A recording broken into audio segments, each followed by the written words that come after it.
Hey, salut tout le monde!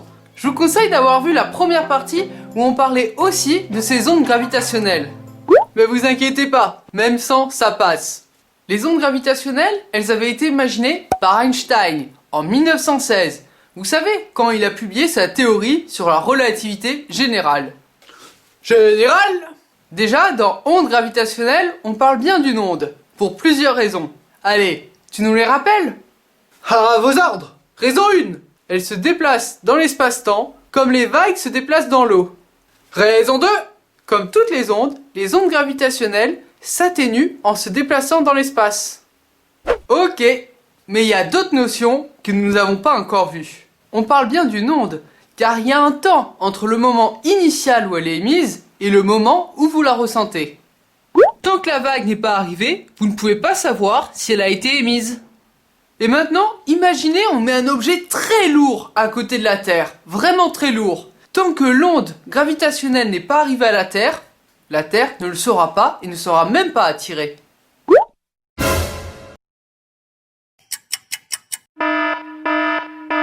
Tiens, ça me rappelle un peu la lumière. Vous savez, il y a un décalage entre le temps où le photon il est émis par l'étoile et le temps où on le reçoit nous.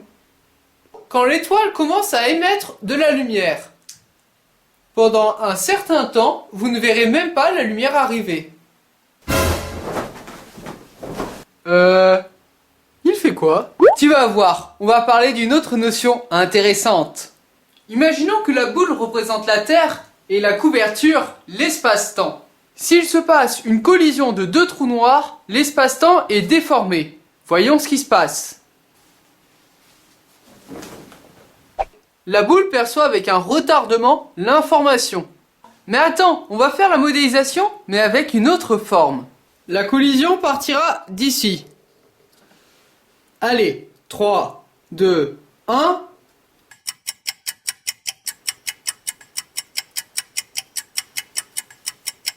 je ne comprends pas. L'information de la collision, elle a déformé l'espace-temps, mais elle s'est propagée avec des petites billes. Par exemple, dans la lumière, on parle des photons. Et bien là, pour l'onde gravitationnelle, on parlerait des gravitons. Bah, si on prouve l'existence des ondes gravitationnelles, on prouve aussi l'existence du graviton. Alors pourquoi tu dis on parlerait? On peut prouver l'existence des ondes gravitationnelles sans parler des gravitons. La preuve, on les a bien décrites dans cette vidéo, mais pourtant on vient juste de parler de ces gravitons. Parce qu'on peut voir ces ondes gravitationnelles sous différentes formes. Bref, on sait que les ondes gravitationnelles, elles existent, mais pour le graviton, qui serait un peu l'équivalent du photon de la gravité, eh bien lui, on n'en est pas sûr. Si vous prenez deux objets qui se tournent autour dans l'espace, ils s'attirent réciproquement, mais ils n'ont pas de raison de s'approcher entre eux. S'ils s'attirent mutuellement, ils sont en équilibre, donc ils ne devraient pas se rapprocher. Mais le problème, c'est qu'ils perdent de l'énergie en permanence. Mais comment ils font pour perdre de l'énergie? Il n'y a pas de frottement dans l'espace.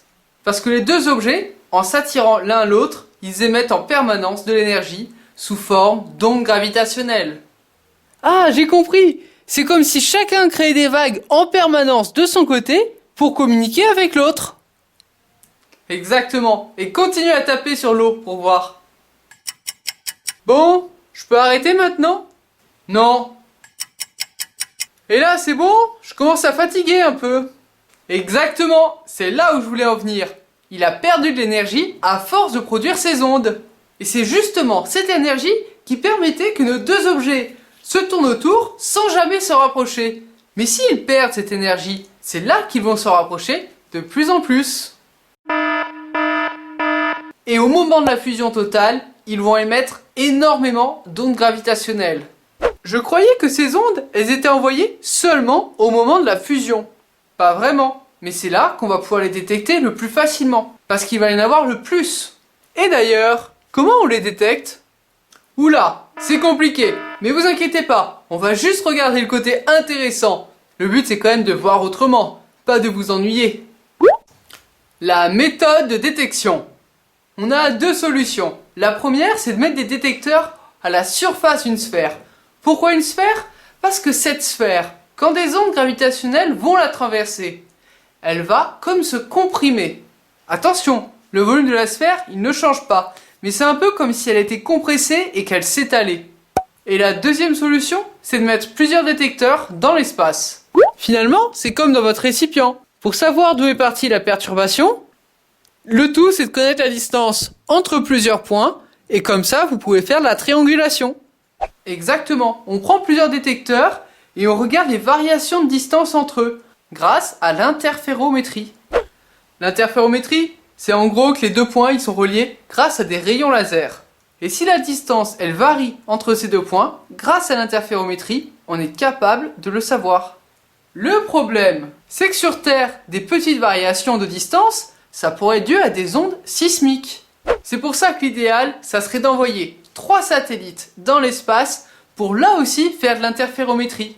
Ça serait exactement comme sur Terre, on observerait les variations de distance entre ces 3 points. Sauf que la différence, c'est qu'ici, il n'y aurait pas d'onde sismique. Et en plus, vous voyez, la distance entre deux bornes parcourues par le laser, cette distance serait de l'ordre du million de kilomètres.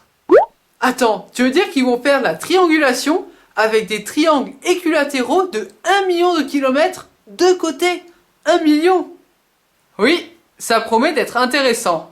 Bon, et tout ça, ça sert à quoi? Bah moi je trouve ça intéressant, surtout avec tes explications. Ah bah merci. Je vous jure, la prochaine fois, c'est moi qui ai écrit mon script. Vous vous rappelez, les vagues elles font bouger que en hauteur les objets qui flottent sur la mer.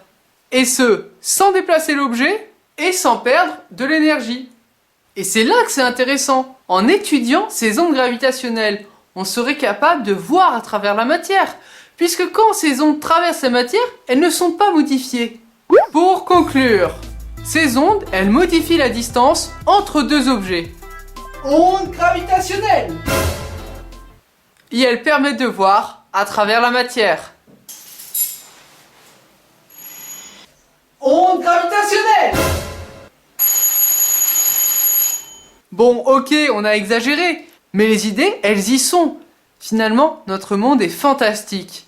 Et le tout, c'est de le découvrir pour voir autrement.